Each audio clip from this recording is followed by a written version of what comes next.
கர்த்தருடைய பரிசுத்தமான நாமத்துக்கு மகிமை உண்டாவதாக.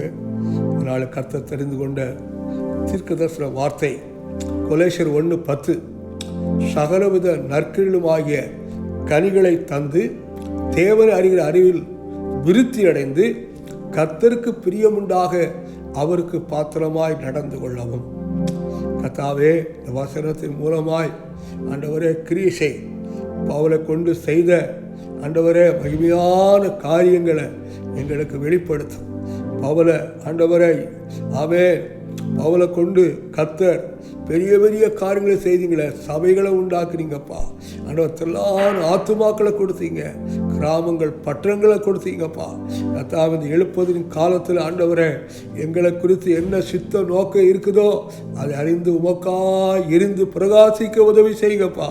எங்களோடு பேசுங்கப்பா, எங்களோடு பேசுகிறோம் நீங்கள் அல்ல, பிதாவின் ஆவியார் உங்களுக்கு பேசுகிறார் வார்த்தைப்படி நீங்கள் பேசுங்க, நாங்கள் கேட்குறப்பா. எல்லா மகிமை பக்க தரோம். இயேசுவின் நாமத்தை செபிக்கிறோம் பிதாவே, ஆமென். தேங்க்யூ லார்ட், ஆமென். பவுலுடைய வாழ்க்கையில் தேவனுடைய நோக்கம் நிறைவேற பவுல் செய்த காரியங்களை குறித்து நாம் தியானிக்க போகிறோம். ஆமென். தேவன் எதற்காக நம்மை படைத்தார் என்பது நாம் முதல்ல 3 காரியங்கள் மூலமாக கர்த்தர் நம்மளோடு பேசுவாரார். முதலாவது, தேவன் இந்த உலகத்தில் படைத்த ஒவ்வொருவரையும் தேவனை மகிமைப்படுத்தும்படி தான் தேவன் படைத்தார். யோவான் எழுதின சுவிசேஷத்தில் 17வது அதிகாரம் 4வது வசனம் சொல்லுது. யோவான் 17:4, பூமியிலே நான் உம்மை மகிமைப்படுத்தினேன், நான் செய்யும்படி நீ எனக்கு நியமித்த கிரியையை செய்து முடித்தேன். அருமையான தேவ பிள்ளைகளே, இந்த உலகத்தை நீங்களும் நானும் எதற்காக படைக்கப்பட்டுள்ளோம் என்பது எதற்காக தெரியுமா? கர்த்தரை மகிமைப்படுத்த, தேவனை மகிமைப்படுத்த. ஆண்டவர் சொல்றாரு, யோவான் 14:12, மெய்யாகவே நான் உங்களுக்கு சொல்கிறேன். யோவான் 14:12, மெய்யாகவே நான் உங்களுக்கு சொல்கிறேன், நான் என் பிதாவிடத்துக்கு போகிறபடியினால் என்ன விசுவாசிக்கிறவன் நான் செய்கிற கிரியைகளை தானும் செய்வான், இவங்களை பார்க்க பெரிய கிரியை செய்வான். ஆம் ஆண்டவரே, ஸ்தோத்திரம். அப்பா, இந்த உலகத்தில் தேவன் படைத்த மிக முக்கியமான காரியம் எதற்காக என்றால், நம்ம மூலமாக ஆண்டவர் கிரிகளை செய்து ஆண்டவர் நாம மகிமைப்படணும், கர்த்தருடைய நாம மகிமைப்படணும், தேவனுடைய நாம மகிமைப்படணும். 2வது, ஆண்டவர் என்ன நோக்கத்துக்காக படைத்தார் என்றால், மத்தேயு 5:16, என் வாழ்க்கையின் மூலமாக தேவன் வெளிப்படும்படி. யோவான் 5:16 சொல்லுது, இவ்விதமாய் மனுஷர்கள் நற்களை கண்டு பரலோகத்திற்கு உங்கள் பிதாவை மகிமைப்படுத்தும்படி உங்கள் வெளிச்சம் அவர்களுக்கு முன்பாக பிரகாசிக்க கடவுது. ஆம், அருமையான தேவ பிள்ளைகளே, உங்களுக்குள்ளே இருக்கிற ஒளியான தேவனுடைய வெளிச்சம் ஆண்டு உங்கள் மூலமாக வெளிப்படும் பொழுது அநேக மக்கள் ஆஸ்வதிக்கப்படுவாங்க, அநேக மக்கள் அற்புதங்களை பெறுவாங்க, அநேக மக்கள் அபிஷேகம் பெறுவாங்க. அதற்காகத்தான் தேவன் உங்களை ஆண்டவரே படைத்த நோக்கம். 3வது, ஆண்டு சொல்றாரு, தேவனோடு ஐக்கியம் கொள்ளும்படி தேவன் நம்மளை படைத்தார். அல்லேலூயா. ஆண்டவரே, ஆமென். சாயங்காலம் 3 மணிக்கு ஸ்தோத்திர பிதாவாகிய தேவன் ஏவாளோடும் ஆதாமோடும் உலாவும்படி ஆண்டவர் இறங்கி வருவார். உலாவினார், அவளோட ஐக்கியம் கொண்டார். தேவப்பிள்ளை இன்றைக்கும் ஆண்டவராய் இயேசு கிறிஸ்துவை நமக்காக ஜீவ பலியாக கொடுத்து அவர் இரத்தத்தால் கழுவப்பட்டு அவர் நமக்குள்ள வாசம் பண்ணுகிறார். நாம் அவரோடு ஐக்கியம் கொள்ளணும். வேதம் சொல்லுது, ரோமர் 8வது அதிகாரம் 15-16 சொல்கிறது, அப்பா பிதாவே என்று அழைக்கும்படியான ஆனால் கிருபையெல்லாம் கொடுத்துக்கிறார். அப்பா பிதாவே என்று கூப்பிடப்படும் புத்திர சுகாரத்தின் ஆவியை பற்றிங்க. அப்பா, உலகத்தை உண்டாக்குற கர்த்தரை, அண்ட சாஸ்திரங்களை படைத்த கர்த்தரை அப்பா பிதாவே என்று அழைக்கும்படி ஆண்டவர் அவனுக்கு கிருபை பாராட்டுகிறார். அவரோடு ஐக்கியம் கொள்ளும்படி என்னுடைய சமூகம் உனக்கு முன்பாக செல்லும். யாத்திரா 33:14 எழுதி வைத்திருக்கிறார். சங்கீதம் 16:11 சொல்லுது, ஜீவ மார்க்கத்தை எனக்கு தெரியப்படுத்துவீர், ஜீவ மார்க்கத்தை எனக்கு தெரியப்படுத்துவேன். உம்முடைய சமூகத்தில் பரிபூர்ண ஆனந்தம், உம்முடைய வலது பார்த்து நித்திய பேரின்பம் உண்டு.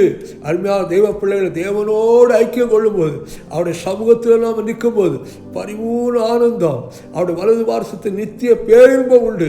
ஆமென், ஹல்லேலூயா. உம்மை துதிக்கிறோம், சோத்தரிக்கிறோம். 1 கொரிந்தியர் 1:9 சொல்லுது, தம்முடைய குமாரன் நம்முடைய கர்த்தராயிருக்க இயேசு கிறிஸ்துவோடு ஐக்கியமாகுவதற்கு உங்களை அழைத்த தேவன் உண்மையுள்ள தேவன்.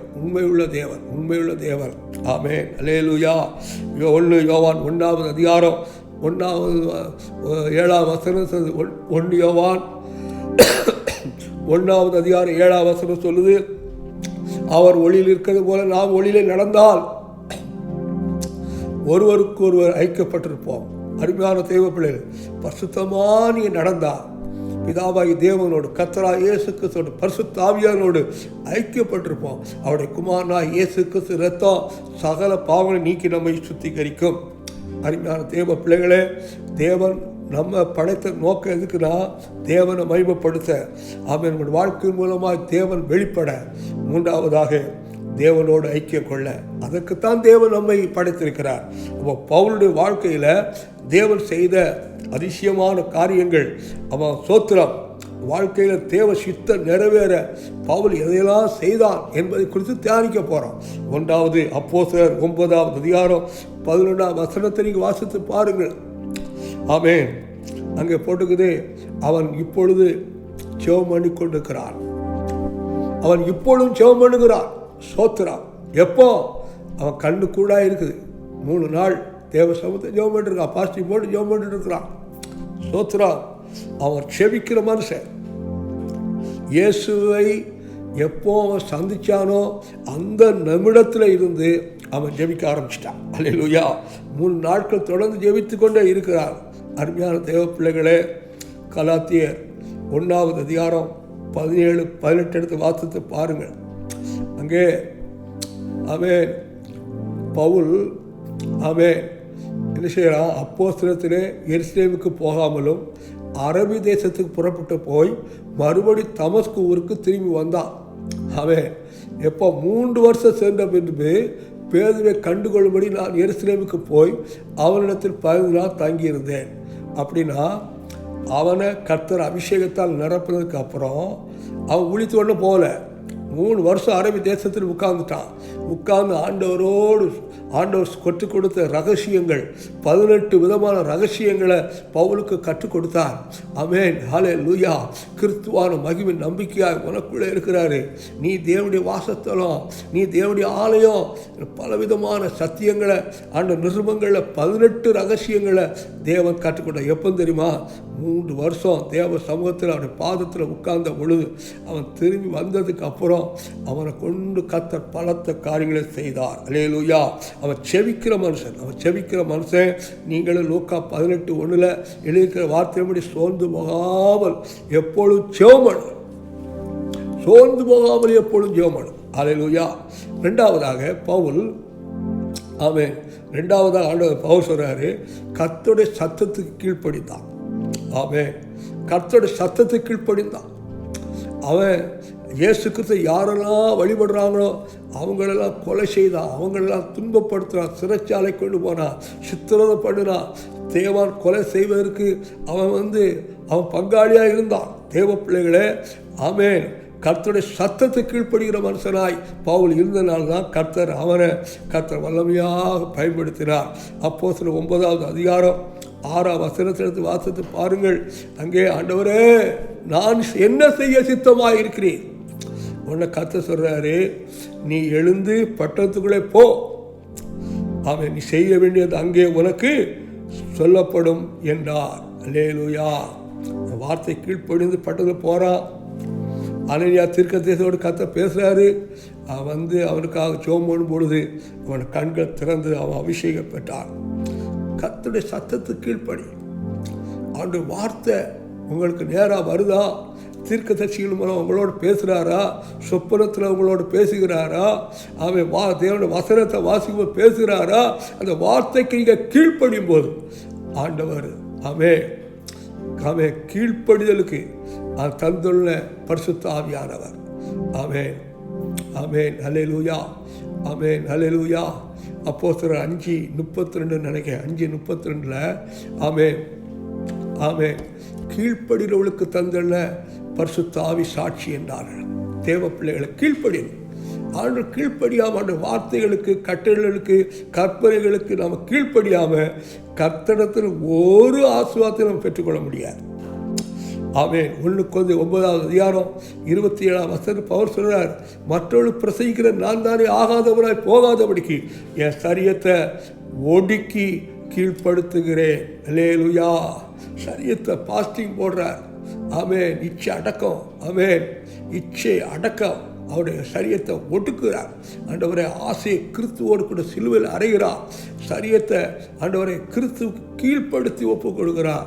ஆவியானவரே உமக்கு ஸ்தோத்திரம். அல்லேலூயா. அப்போஸ்தலர் 16:6-8 வரை வாசத்தை பாருங்கள். அப்போஸ்தலர் 16:6 வாசத்தை பார்த்தா ஆமென், ஆமென், ஆமென். கலத்தியா ஆமென் ஆசியாவில் வசனத்தை சொல்லாதபடிக்கு பரிசுத்த ஆவியினால தடை பண்ணப்பட்டார். 7 வாசித்து பாருங்க. ஆமென், ஆமென். ஆனால் பவுல் எப்படியாவது மீசியா தேசத்துக்கு வந்து பித்தானியா நாட்டுக்கு போக பிரயத்தனம் பண்ணார். ஆனால் ஆவியானவர் அவளை தடை பண்ணுறார். 8 வாசித்து பாருங்க. அங்கே அப்பொழுது அவள் மீசியா பக்கமாக போய் துறவாக்கு வந்தார்கள். 9 ஆமென். அந்த ராத்திரியில் பவுலுக்கு தரிசனம் உண்டாயிற்று. அது என்னவெனில், மக்கோதோனியா தேசத்தால் ஒருவன் வந்து நின்று, நீர் மக்கோதோனியாவுக்கு வந்து எங்களுக்கு உதவி செய்ய வேண்டும் என்று தன்னை வேண்டிக் கொண்டதாக இருந்தது. மக்கோதோனியாவில் போய் ஊழியத்து போனாங்க. அங்கே சபையெல்லாம் நிறுவப்பட்டது.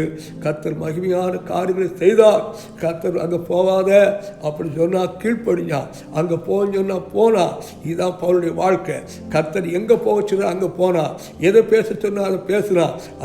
அதனால கர்த்தர் பவுலை கொண்டு பெரிய காரியங்களை செய்தார்.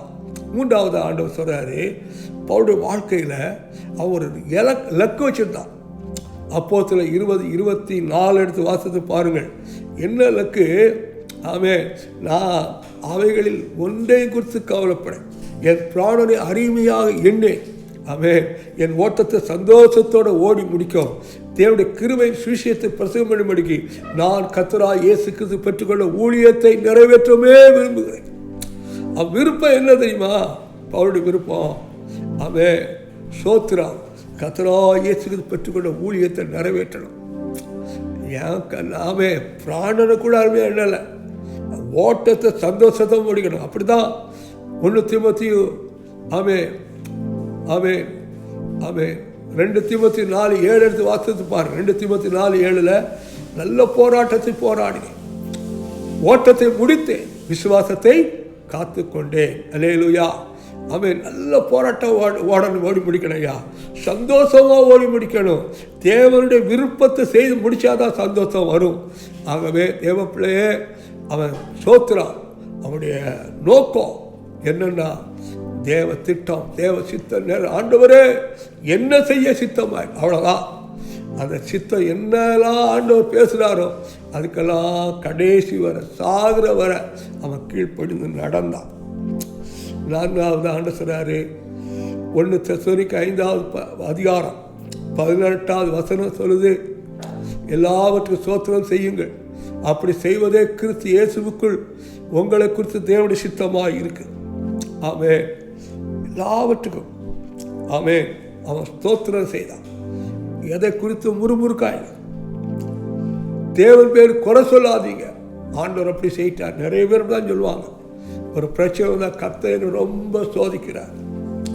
வேதம் சொல்லுது ஆமென். எபிஷ் ஸ்தோத்திரம். ஹல்லேலூயா. ஆமென், ஆமென். ரோமர் 10:13 சொல்லுது, வாத்து பாருங்க. யாக்கோபு 1:12-13 வாத்து பாருங்க. ஆமென். ஸ்தோத்திரம். ஆமென். Thank you Lord. 1 கொரிந்தியர் 10:13 சொல்லுது, சோதிக்கப்படுறவன் தேவனால் சோதிக்கப்படுற சொல்லாதிருப்பானா. மனுஷனுக்கு நேரிட சோதனை இல்லாமல் வேறே சோதனை உங்களுக்கு நேரிடவில்லை. தேவன் உண்மையுள்ளவராக இருக்கிறார். அவர் திராணிக்கு மேலாக நீங்கள் சோதிக்கப்படுவர் இடம் விடாமல் சோதனை தாங்கத்தக்கதாக சோதனை கூட அதுக்கு தப்பித்துக் கொள்ளும்படியான போக்கை உண்டாக்குறார். ஆமென். யாக்கோபு 1:12. ஆமென். பாருங்க, அழகா போடுது. ஆண்டவர் சொல்றாரு, தேவன் ஆமென் ஹல்லேலூயா சோதனை சகிக்கிற மனுஷன் பாக்கியவான். ஆமென். 13. ஆமென். யாக்கோபு 1:13. சோதிக்கப்படுகிற எவனும் நான் தேவனால் சோதிக்கப்படும் என்று சொல்லாதிருப்பானாக. தேவன் பொல்லாங்களா சோதிக்கிறவர்ல, ஒருவனை அவர் சோதிக்கிறவர்ல. உங்களுக்கு சோதனை வைக்கிறது பிசாஸ். மாம்சத்து இச்சை, கண்கள் இச்சை, ஜீவனத்து பெருமை வைப்பான். ஆனால் கர்த்தர் பரீட்சை வைப்பார். பரீட்சை. ஆமென். ஆமென்.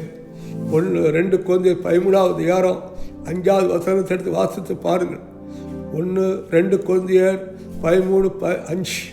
நீங்கள் விசுவாசம் உள்ளவளோ என்று உங்களை நீங்களே சோதித்து பாருங்கள், உங்களை நீங்களே பரிசித்து பாருங்கள், இயேசு கிறிஸ்து உங்களுக்குள் இருக்கிறாரா என்று உங்களை நீங்களே அறியீர்களா? நீங்கள் பரீட்சைக்கு நில்லாதவராக இருந்தால் அறியீர்கள். அல்லேலூயா. ஆமென். அவருடைய வாழ்க்கையில் அவன் அழைப்பு அறிந்திருந்தான். அவருக்கு என்ன அழைப்பு? ஆமென். கொலேசியர் 1:1, எபேசியர் 1:1, கலாசியர் 1:1, 1 கொரிந்தியர் 1:1, 2 கொரிந்தியர் 1:1, ரோமர் 1:1 எல்லாவற்றிலையும் அவன் சொன்னான். ஆமென். அப்போஸ்தலனாகிய பவுல், அவன் அழைப்பு அப்போஸ்தலன். ஆமென். இன்னைக்கு வேதம் என்ன சொல்லுதுனாக்கா, எபேசியர் 4:11-13 வரை வாசித்து பாருங்கள். 5 விதமான அழைப்பை தேவன் வைத்திருக்கிறார். நீங்கள் அழைப்புக்குள்ளே இருந்தால் வரங்கள் வல்லமைகள் வெளிப்படும். வரம் வல்லமை உங்கள் மூலமாக வெளிப்படுத்தா நீங்கள் அழைப்புக்குள்ளே இருக்கிறீங்க. அவர் சிலரை எபேசியர் 4:13 சொல்லுது, அவர் சிலரை அப்போஸ்தலராகவும், சிலரை தீர்க்கதரிசிகளாகவும், சிலரை சுவிசேஷராகவும், சிலரை மேய்ப்பராகவும் போதராகவும் ஏற்படுத்தார். ஏன் ஏற்படுத்தினார்? வேதம் சொல்லு. எபேசியர் 4:11-12 எடுத்து வாசித்து பாருங்கள். ஏன் இந்த 5 விதமான ஊழியம்? மேலும் நாம் அனைவரும் தேவனுடைய குமாரனை பற்றி விசுவாசத்திலும் அறிவிலும் ஒருமைப்பட்டவர்களாய் கிறிஸ்துவுடைய நிறைவான வளர்ச்சி அளவுக்கு தக்க பூரண புருஷனாக வரைக்கும் பரிசுத்தவான்கள் சீர்ந்து பொறுத்து போன்று சுவிசேஷ ஊழியத்தை வேலைக்காக கிறிஸ்துவின் சரீரமாகி சபையானது உங்களை பக்தி விரித்து அடைவதற்காகும் ஆண்டவர் 5 விதமான ஊழியம். இது என்ன ஊழியம்? என்ன அழைப்பு இருக்குது? என்ன அழைப்பு இருக்குது? அப்போஸ்தலன் பவுல் சொல்றாரு, நான் அப்போஸ்தலன். ஆமென். பிலிப்பு சொல்றாரு, நான் சுவிசேஷகன். ஆமென். அல்லேலூயா. உங்களுக்கு என்ன அழைப்பு இருக்குது? அந்த அழைப்பை கண்டுபிடிச்சி அந்த அழைப்புக்குள்ளே இருந்தா ஆமென், கர்த்தர் உங்களை வாளாக்காமல் தலையாக்கி கீழாக்காமல் மேலாக்குவார். ஆமென். பவுலுடைய வாழ்க்கையில் அவன் பரிசுத்தமாக வாழ்ந்தான். 1 தெசலோனிக்கர் 2:10 வாசித்து பாருங்கள். ஆமென். விசுவாசிகளாகிய உங்களுக்குள்ளே நாங்கள் எவ்வளவு பரிசுத்தமும் நீதியும் பிழையின்பாய் நடந்தோம் என்பதற்கு நீங்களும் சாட்சி, தேவனும் சாட்சி. அல்லேலூயா. பவுல் சொல்றாரு, நான் விசுவாசிகளுக்குள்ள உங்களுக்குள்ள ஆமென் பரிசுத்தமாக நடந்திருக்கிறேன், நீதியாக நடந்திருக்கிறேன், எந்த பிழையாட்ட இல்லை. நீங்களும் சாட்சி, தேவனும் சாட்சி. ஆமென். அல்லேலூயா. அப்போஸ்தலர் 24:16 பவுல் சொல்றார். என்ன சொல்றாரு? ஆமென். இதனால் தேவனுக்கும் மனுஷனுக்கு முன்பாக எப்பொழுதும் குற்றமற்ற மனசாட்சி உடையவனாக இருக்க பிரயாசப்படுறேன். ஆமென். பிரயாசப்பட்டான். யாரும் இதை குற்றப்படுத்தக்கூடாது. ஆமென். தேவனுடைய வார்த்தை குற்றப்படுத்தக்கூடாது, மனுஷங்களை குற்றப்படுத்தக்கூடாது, தேவன் குற்றப்படுத்துகிறார். ஒரு குற்றமற்ற மனசாட்சி, ஆண்டவரே குற்றமற்ற ஒரு வாழ்க்கை, ஒரு பரிசுத்தமான வாழ்க்கை வாழ்வதற்கு பவுல் அர்ப்பணித்திருந்தார். ஆமென். அப்போஸ்தலர் ஆமென் 23:1 அவர் சொல்றார், பவுல் சொல்றார், நான் ஆமென் நல் மனசாட்சி உடையவனாக இருந்தேன். ஆமென். பவுல் ஆலோசனை சங்கத்தாரை விட்டு பார்த்து, சகோதரி இந்நாள் வரைக்கும் எல்லா விஷயங்களிலும் நான் நல் மனசாட்சியோட தேவனுக்கு முன்பாக நடந்து வந்தேன் என்று சொன்னார். ஒரு பரிசுத்தமான ஒரு வாழ்க்கை, ஒரு குற்றமற்ற வாழ்க்கை வாழ்ந்தான். நம்ம வாழ்க்கை எப்படி இருக்கு? மனுஷனுடைய சாட்சி இருக்கா? அல்லது உங்களுக்குள்ள வாசம் எடுக்கிற தேவனுடைய சாட்சி இருக்கா? யோசித்து பாரு. ஹல்லேலூயா. தேவ சாட்சி இருந்தால் தேவ பிரசன்னம் இருக்கும், தேவ வல்லமை இருக்கும், வரங்கள் இருக்கும், கனிகள் இருக்கும். ஆண்டவர் உங்களை பயன்படுத்துவார். ரோமர் 12:1 பவுல் சொல்றார், ஒரு முழு அர்ப்பணிப்போட ஆமென் பவுல் வாழ்ந்தான். சரியத்த பரிசுத்தமும் தேவனுக்கு பிரியமான ஜீவ பலியாக பவுல் ஒப்பு கொடுத்தான். அவன் ஜீவ பலியாக சரியத்தை ஒப்பு கொடுத்தான். எவ்வளோ இடங்களில் பவுல் அடிக்கப்பட்டான், செத்துட்டாங்கன்னு போட்டு போயிட்டாங்க. அப்படிப்பட்ட அடியெல்லாம் வாங்கி ஆமென் கடைசி நாட்களில் இரத்த சாட்சியா பவுல் மரித்தான். ஆமென். ஒரு அர்ப்பணிப்பு. இயேசு உயிரோடு இருக்கிறார். ஆமென் ஆமென். விக்கிர ஆமென் ஸ்தோத்திரம். நியாய பிரமாணத்துக்காக வைராக்கியமாக இருந்த ஒரு பவுல ஆண்டவர் அந்த சத்தியத்தை மாற்றி தேவன் ஆவியாக இருக்கிறார், இயேசுவே கிறிஸ்து என்று பிரசங்கித்தான். ஆமென். அதன் நிமித்தம் பாடுகள், கஷ்டங்கள், நெருக்கங்கள், அடிகள், உதைகள், ஆமென் எல்லாம் பரிகாசம், நிந்த அவமானம் வழியாகத்தான் பவுல் கடந்து சென்றார். அதையெல்லாம் பொறுமையோடு சகித்து ஓடினார். 2 தீமோத்தேயு 2:21 சொல்லுது, எப்பொழுது எஜமானால் பயன்படுத்தப்பட்ட ஆயுதமாக பாத்திரமாக அவன் இருந்தான். உபயோகமான பாத்திரமா, நற்கிரியைக்கு ஆயத்தமாக்கப்பட்ட கருத்துக்குரிய பாத்திரமாய் பவுல் காணப்பட்டான்.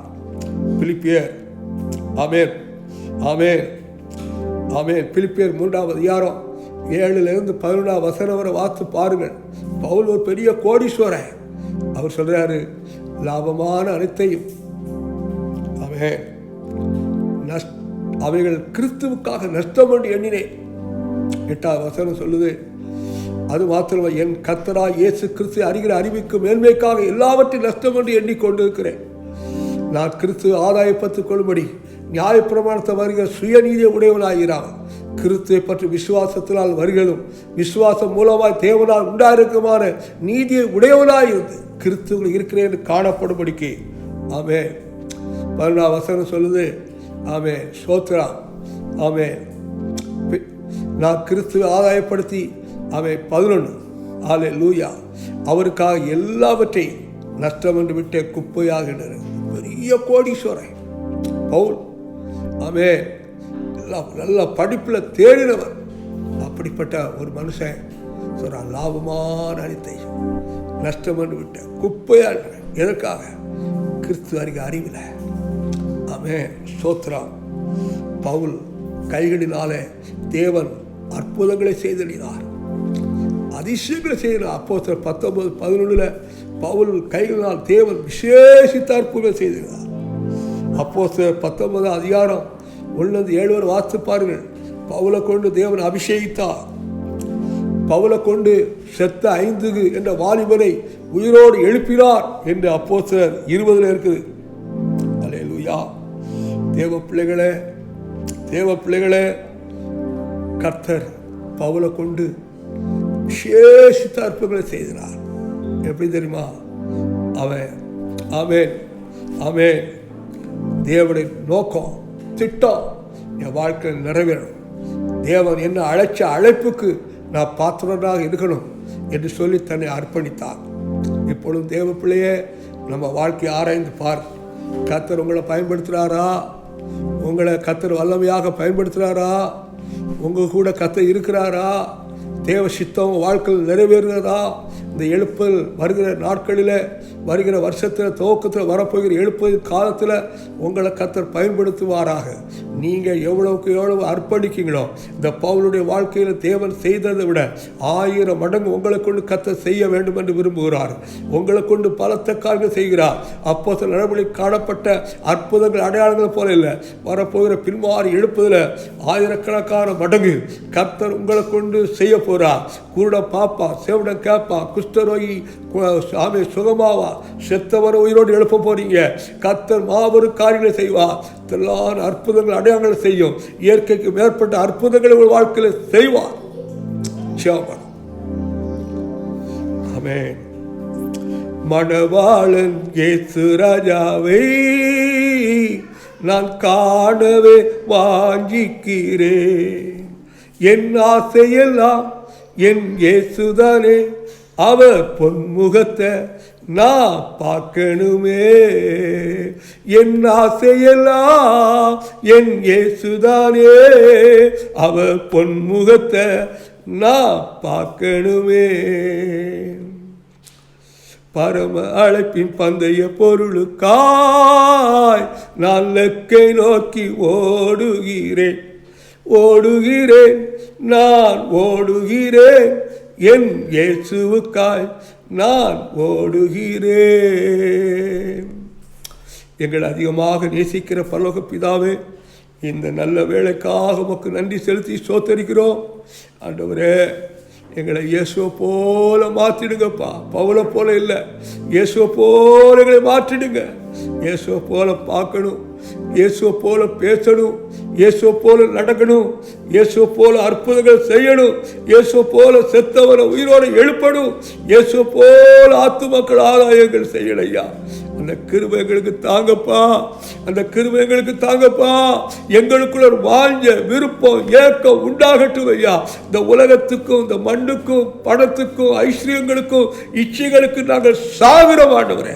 இயேசுவே, உம்மை போல மாற்றுங்கப்பா, உம்மை போல மாற்று ஆண்டவரே. ஆண்டவரே, உடைய கையில் எங்களை தாழ்த்தி அர்ப்பணிக்கிறோம். நீர் பெருகட்டும், நாங்கள் சிறுகட்டும். எல்லா மகிமை, கனம், துதி, புகழ், மாட்சிமை உமக்கே தருகிறோம். கர்த்தராகிய இயேசு கிறிஸ்து நாமத்தில் செபிக்கிறோம் நல்ல பிதாவே. ஆமென், ஆமென், ஆமென். அல்லேலூயா.